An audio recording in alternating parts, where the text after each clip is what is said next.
All right, everybody. Welcome back to another episode of Dids in the Dugout. Joined here, just like I am every single weekend, my buddy Hitch. We have our weekend recap show coming y'all's way.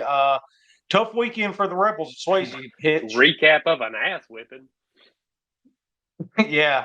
It was obviously pretty bad. Friday's game, that one stings even more now that we see how the last 2 days ended up playing out. Really had an opportunity to win that game. Had 3 errors. That was kind of the theme of the weekend with this Ole Miss team. Really struggled fielding the ball. They have 3 unearned runs there on Friday. To win 5-3. I thought Riley Maddox pitched pretty good in his first SEC start, though. Oh yeah, 1,000,000%. I think he did his job. I think if there is anything coming out of this weekend that I say, oh, here's something that we can carry forward next weekend, is that we have 2 of our weekend nights. I feel pretty good about. Yeah, and that's something I'm gonna get into a little bit later with the pitching rotation. But Maddox 5 2/3, 3 hits, only 1 earned run allowed, 4 runs total. Like I said, all those errors really piled up. 2 hit by pitch, 4 strikeouts, 2 walks. Really filled it up. Struggled keeping the ball down Friday. I think that was the big thing with him. He wasn't able to keep the ball down as much as he would like to. But even with that, I was still really impressed with Riley Maddox on Friday night. 87 pitches through 5 2/3 there. Yeah, I think he did. He did everything that he could, right, to keep us in that game, and we should have won it. Yeah. So bullpen was good again on Friday. Mason Nichols inning in a third, 1 earned run, 1 strikeout. Burrell 2 innings, 1 hit. 2 strikeouts, no runs allowed. Came in and did his job. Really kept the Rebels in the game there. You know what? I think I realized on Friday night. I don't mean to jump in and interrupt too much, but I think I realized on Friday night what it is about Mitch Morrell that always has not bugged me, but he is so good at his role, and he does it with such ease and such nonchalant that it almost comes off as he doesn't care or he isn't trying. You know what I mean? It's like you look at his face and you're like, man, is he even there? And then he's so good at what he does, you're just like, oh, he's just that good that it's just that easy to him, man. I love that when people are so good at what they do that they can do it in their sleep pretty much. Yeah, that's what he does. He comes in and just loads you up with sliders in the strike zone, and nobody can touch him. He's going to throw 80% sliders at you. No facial expression. No facial expression. No, just here, give it back to me. Let's go. I love it. Yeah, but it's been really effective for him. Offense kind of struggled a little bit on Friday. He did 7 hits. I think ended up seeing we were 1 for 16 with runners on base, though, which really ended up killing us. And then you get to that 9th inning there, obviously. Bases loaded, 1 out, down by 2. You were just waiting for that big hit to come in and, at least tie it up or try to walk these guys off. And we just weren't able to get it done there. Yeah, I mean, the big thing you said there was the 1 for 16 or whatever it was with runners in scoring position. I mean, you don't make those timely or untimely errors, and you get a few more timely hits, and it's a different story. Baseball, Yeah. So that was and I didn't foresee this coming. This was actually the easiest game of the weekend to watch, even with all the errors. It ended up getting pretty ugly as we move into Saturday and Sunday, obviously, as we're recording this. Just a quick look at, though, Ethan Leger hit a big home run for us on Friday night. Ethan Groff with a double. I had said this Saturday on Twitter when it came out that Kentucky was pitching a lefty. You saw Judd Udermark come in Friday night and pinch hit, and you saw him on Sunday against Tennessee. Saw him come in the midweek as well. He's really stringing at bats together. Comes in and walks to kind of give the Rebs a little bit of life there on Friday. And you turn around and he has pinch hit appearances in both Saturday and Sunday as well. Judd's a guy that I think kind of feels like he's coming around a little bit. Could provide a little bit of a spark. It's a guy I'm keeping an eye on. Yeah, I really hope so. I mean, I think that he is a guy that the other guys in the dugout look at as the best athlete on the team or whatever. And so when he struggles or when it takes him a little while to get it going, right, they may themselves have some lack of confidence, if he is that guy that they look at that way. And so if he does get it going, which, I mean, he had a hit today. He walked Friday night. He had a hit the midweek, had a hit against Tennessee. Like you said, he's stringing some at-bats together. Get him in there and get him a start, maybe in the outfield or in DH. Maybe he gets a couple hits, gets going, and like you said, he kind of lifts the team here. Yeah. So that's just something I'm kind of keeping an eye on there. We get into Saturday and, get off to a pretty good start, right? We get that big double play in the first inning when Liam's in trouble, gets out of there without allowing any runs. Rebels come back, put 2 up on the board in the bottom of the first, and Liam just didn't have his best stuff on Saturday. Really lived up in the zone, which he's done a really good job with his fastball. It's been effective up there. It was all the other pitches he couldn't get a hold of and get down lower in the zone. They finally started teeing off on Liam. He only ends up going 2 2/3, 4 hits, 6 earned runs, 4 walks. That's something that's been really uncharacteristic of Liam since he's moved into the starting rotation. He's always thrown strikes, hasn't walked many people, but it ended up coming up and biting him on Saturday. And I'm willing to give Liam a pass on this one, as good as he's been before this game. Oh yeah, for sure. And look, I did not agree with the umpire strike zone in the second inning with Liam, and so I think that he struck a couple of those guys out that ended up walking or getting hits. And if those are called strikes, then I think it's a completely different inning, a completely different inning, and a completely different ball game. But I think what happened was Liam is nibbling. He doesn't get those calls, and then he starts to overthrow. And, that ball that is at the letters, that is a strike now, is at the neck or the shoulders. And it's a little bit too high to be a strike. And so not putting it on the umpires at all. But I do think that there were a couple of miscalled third strikes that would have changed the outcome of this game.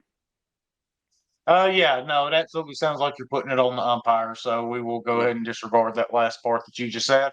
But get into the bullpen, and this is one of the few days the bullpen has really struggled this year. Mason Morris comes in, gives up 2 runs in an inning and 2/3. Braden Jones gives up 3 in an inning.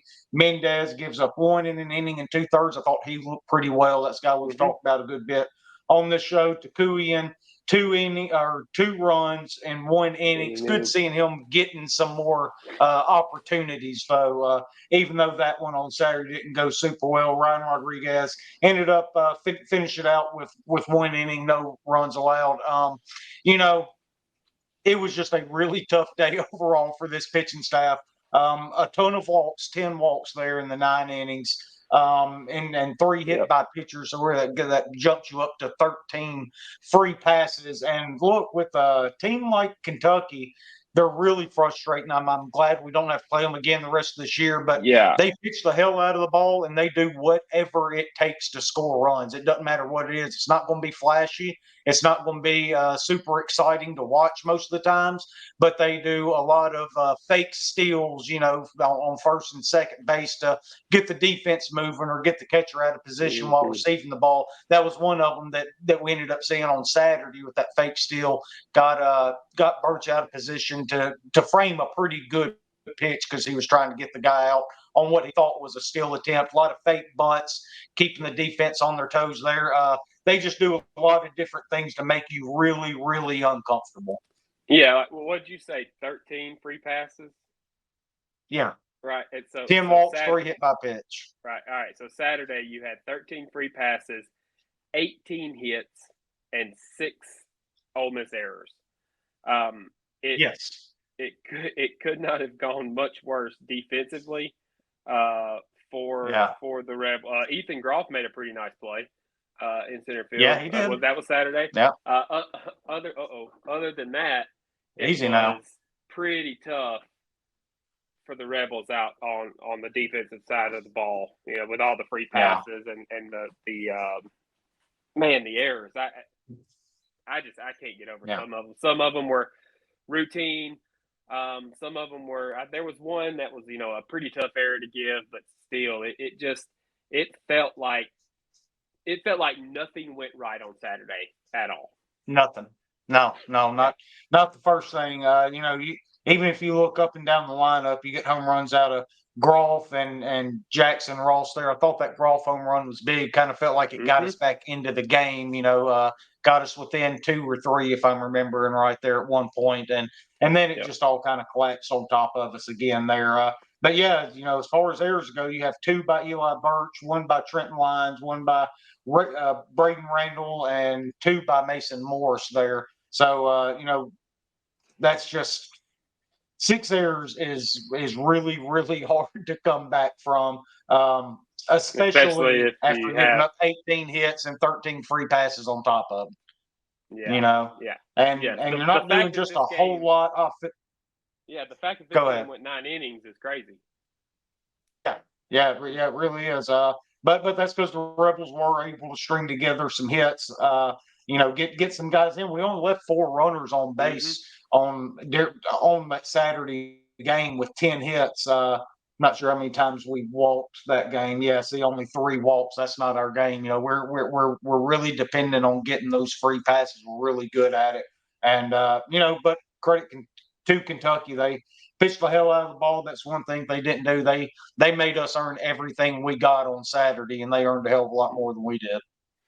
Yeah, I mean, I hated it. I hated hearing it every time Keith Kessinger would say it. As their coach said, anything to win or whatever it is, their motto. And I mean, it really is. I said on Friday night or Saturday, I was like, I think we just got Kentuckied. Like, is this what it feels like to get Kentuckied?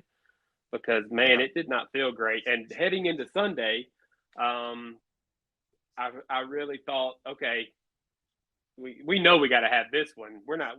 This isn't going to happen again. And boy, didn't it? Really, that Saturday bad luck just kind of rolled over into Sunday. Yeah. Sunday didn't go any better for the Rebels. I mean, I guess there's no other way to say it. Gunnar Dennis didn't even make it out of the first inning. Rebels are down. What was it, 5-0 before they ever picked up a bat. With Kentucky scoring 5 there in the first. I do think there was a little bit of a prelude to what we're going to see next weekend, though. I think there's a change coming on Sunday with Gunnar Dennis. Do you think that change involves Josh Mallett? Do you think that's why we saw him there? Yeah, because I mean, I think so. I mean, it makes a lot of sense to go in there. Yeah. And I mean, I think even when Mike went to the bullpen today to get Nichols, my initial thought was, no, just let Mallett pitch here. But then I looked at it, saw he had thrown 55 pitches, and I was like, oh, okay, I get what we're going with this. So, yeah, I mean, if he can throw, 50, 60 pitches and get through 3 innings, I think he's perfect for an opener. Yeah, exactly. And I think that's kind of where we're heading towards right now. Mallett's came in. Thought he pitched pretty well, really lost control as the pitch count went up. Look, that's going to happen until you get him stretched out to be a starter. 2 2/3, 3 strikeouts, 3 walks, 2 earned runs. And those 2 earned runs came when Mason Nichols entered the game there and really struggled. Mason's been really good for us. He's due a bad outing every now and then. It's fine. But we really leaned on him there on Friday night, came back to him on Sunday to try to keep things close, and it just didn't work out that way. But Mallett's 56 pitches, faced 12 batters, 3 ground outs, 1 fly out, 3 strikeouts. I thought he pitched pretty well overall. And if that is the move Mike makes, I would be pretty excited to see him in a starting role. Oh yeah, for sure. I mean, I think he's got the stuff, to do it. I didn't see. I guess Saunier came in as we were on the way home from Easter. I didn't see him pitch. It looked like he didn't pitch well. Grayson looked okay up until the end of his outing there. Okay. He came in and I think it was bases loaded, 2 out, if I'm not mistaken, taking over from Mason Nichols there. He did give up a double there to score the 3 runs that's on Mason's ledger. But after that, he put together a couple pretty clean innings and looked okay. And then at the tail end of it, it just really unraveled on him.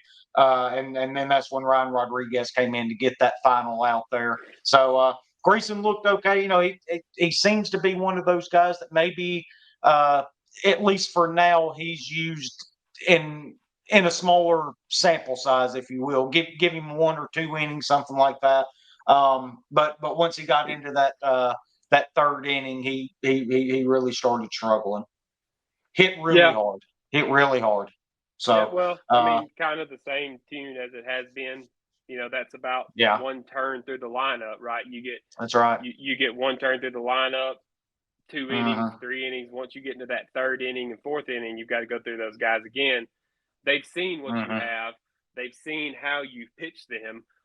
They remember that. They probably watched video of how you've pitched other guys in the past, right? And so you have to really play that chess game that second time through the lineup of, okay, I started this guy with a fastball on the outside part last at bat. You know, this time do I start him with a changeup or do I start him with a fastball up? And so mind games. And so I think that's something that Grayson, you know, is going to have to improve in, becoming a pitcher more than a thrower, I guess. And so I think he's made really good strides in doing that. You know, I think he's developed a 3rd pitch, and I think that he will get there. But like you said, maybe using him in these shorter outings, shorter spurts, you know, would be good for him. Yeah, maybe so. But looking at the offensive side of the ball here, not a lot to talk about here for the Rebels. Once again, we only managed 4 hits. One of them came by Luke Hill, the very first at bat of the game in the 1st inning.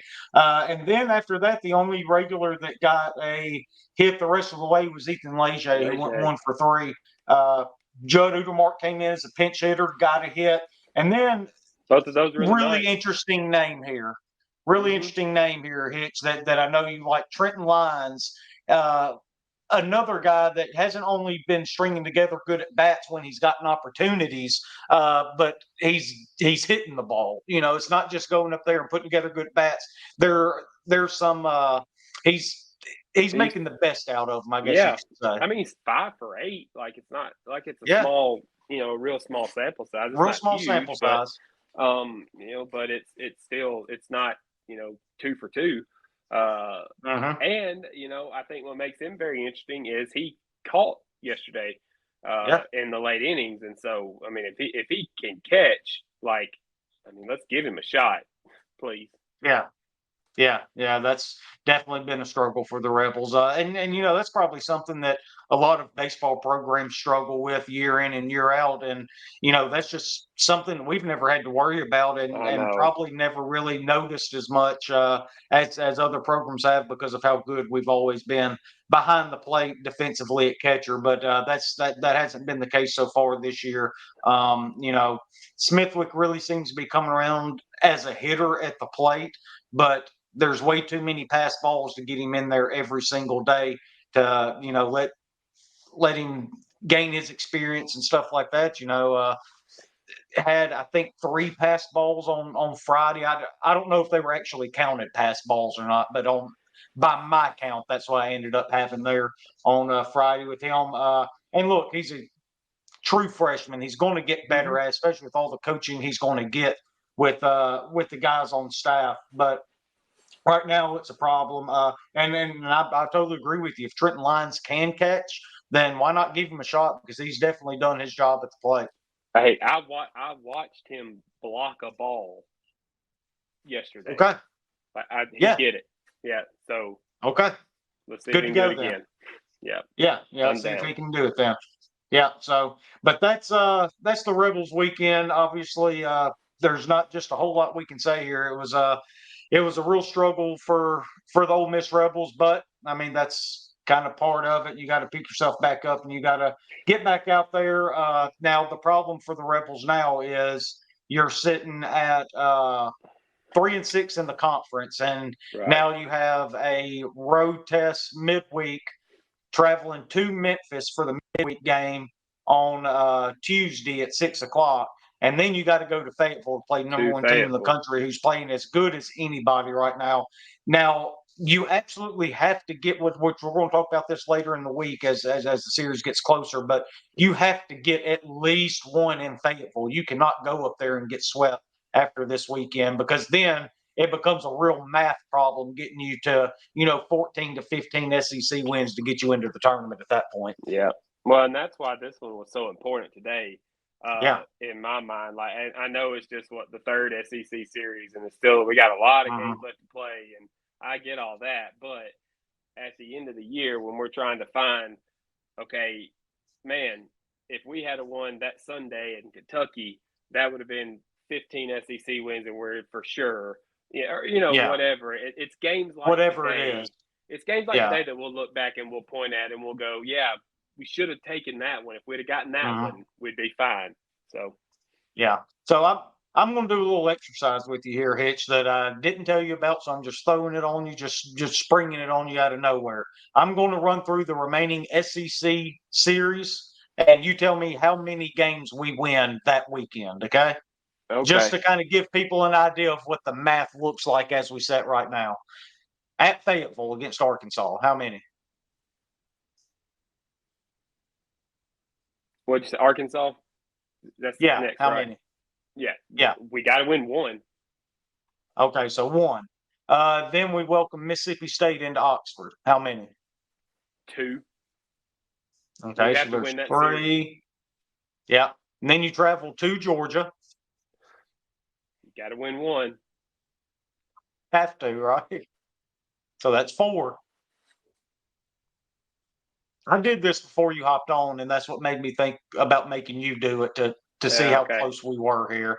So that's four so far. Then Alabama and Oxford.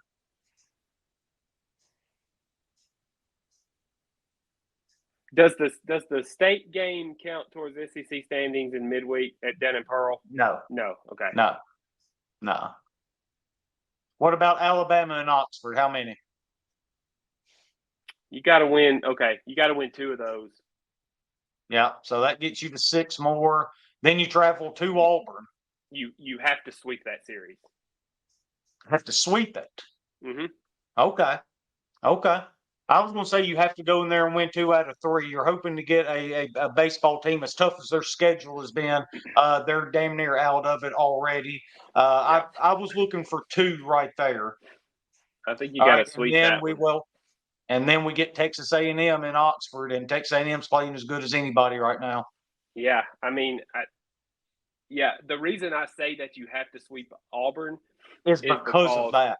Is because of the next 2 series we have is A&M and LSU. Yep. And that's right. All right, so Alabama, if you take 2 from Alabama, that puts you at 6. You sweep Auburn, that puts you at 9. You got to have 5. You got to have 5 of these 6 to get to 14. Let's see here. So we're at 3 right now, right? And so 1 in Arkansas would be 4. 2 against State would be 6. 2 against Alabama. 1 against Georgia would be 7.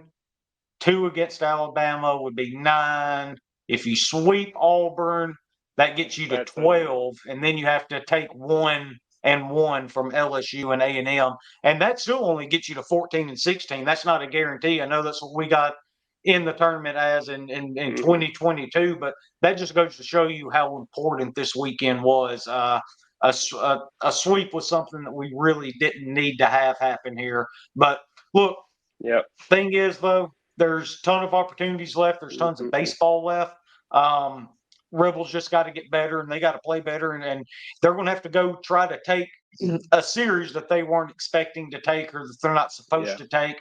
And more than anything, it shows that they're going to have to start winning on the road as well, because some of these road series we're going to have to turn around and start taking since we got swept this weekend. So it makes it a little bit harder, but definitely not done for quite yet, though. There's plenty of opportunities left, but now you have to start capitalizing, though, right?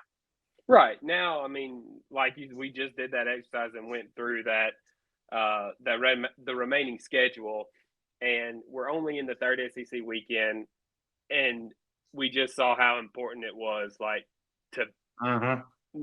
a missed opportunity that today was, like how big that was. So Yeah. it's definitely Yeah. not over. Like I get, 5 of the last 6 on the weekend. We lost 2 Tennessee, and then 3 here, and so we're kind of limping into the western part of our schedule. Yeah. When it comes Or to if the you really SEC. want to back it up even further than that, we lost the Sunday game against South Carolina too. So really, you're 1 for your last 7 in SEC right now. Yeah. Is that right? So one for your last 7. Yeah. So all of that bad stuff to say, we're still a very good baseball team, and there will be other teams that stumble, like this, right? So we just have to capitalize on that, and I think that if we do what we need to do the rest of the way, I think we'll be fine. But that's the key is setting You've that got to goal start and now. Yeah, absolutely. That's what I'm getting at. Have to start now. To start now. I have to start Tuesday night, not Friday, right? Tuesday night or Thursday, Tuesday night. Yeah, that's right. Yeah, and that's I'm glad you pointed that out. It is a Thursday, Friday, Saturday series this weekend. First game against Arkansas will be on SEC Network at 6:00 on Thursday. But like I said before that, they end up traveling to Memphis, play 6:00 on Tuesday night. Rebels need to take that one. I haven't heard anything. I'm assuming since we saw Saunier today, we will see Carmack start again on Tuesday. Haven't seen that announced, but that is my assumption here. So that's something we'll be keeping an eye out for. Real quick, we'll go through the SEC from this past weekend. Boy, Mississippi State's really kicking themselves hitch. They really had an opportunity to sweep Florida in Gainesville, and instead they end up losing 2 out of 3, lost both of them in walk-off fashion in the 9th inning. That's really tough. A&M sweeps Auburn. Tennessee, I Bleav, takes 2 out of 3 from Georgia. Is that right? Yep. Yeah, and then Arkansas sweeps LSU. Look, LSU is one of those that's in trouble right now. They're 2-7 in the league now. That's tough. There's something about winning that national championship and then coming back the next year. Mississippi State, Ole Miss, and now LSU. It's happening 3 years in a row all of a sudden. Shocker of the entire weekend, Missouri travels to Nashville, ends up getting swept. Vanderbilt takes care of the Tigers. All 3 games there in Nashville. They're now 1-8. Vanderbilt's sitting pretty good at 6-3. And Kentucky look at Kentucky. Kentucky is I know. 7-1 at the top of the East over there. 8-1, aren't they? Should be 8-1 now. Yeah, now 9 games in 3 weekends. Yeah. So they're 8-1. Not bad. Alabama ends up taking 2 out of 3 from South Carolina. If I'm seeing that correctly, make sure I don't miss that. Yes. So they ended up taking 2 out of 3 there against South Carolina. That's a big home win for Alabama there to kind of right the ship. That got them back to 4-5 in the SEC and kind of right back in the mix. South Carolina's still looking pretty good though. They're 5-4. I think you'll look back on this 3-game stretch for Ole Miss and think, man, outside of Auburn, it's one of the toughest 3-game stretches to start the SEC slate with. South Carolina playing really well. We've seen what Tennessee can do, and Kentucky's basically all world between them and Arkansas. Man, so look, hey, I would so much rather Tennessee bash my brains in as to have to sit through what Kentucky did to us this weekend. I know, man. I hated every second of it. I think just bring all of your bats out and swing them as hard as you can and hit them over the fence. Stop it with all of this other stuff, please. Yeah, it is a little frustrating to watch. Look, it's that's a different way of playing baseball. You don't see a whole lot anymore. But I do appreciate kind of credit to them. I do too. Yeah, I mean credit to them because it sure is a brand of baseball and it sure does work. It's a brand of baseball we haven't seen in a very long time too. That's another part of this. Goes away forever. Yeah. Hope they outlaw it, just like the outlaw the shift. Hope they outlaw this brand of baseball. That's right. So, all right. Well, before we get out of here, we kind of touched on earlier hits, but let's go ahead and get our predictions out there for the third weekend starter role here. I'm saying Josh Mallets. Are you riding with me on that?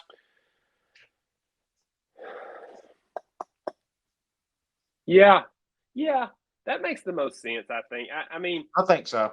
Yeah, if I had my pick, it would be either Mallets or Takowian. Yeah. So to me, that would be Mallets, my second guess as well. Yeah. Lead off with Takuyan as an opener. Mallets has some starting experience. He started a couple years ago in midweek and stuff like that. And so Yeah. I'd love it. I mean, I think those are pretty good options on Friday, Saturday, and Sunday. But just because they're great options, as we've seen this past weekend, they have to come out and deliver. So that's what I'll be looking for. Yeah, they have to perform. So, all right, everybody. Well, I appreciate y'all tuning in.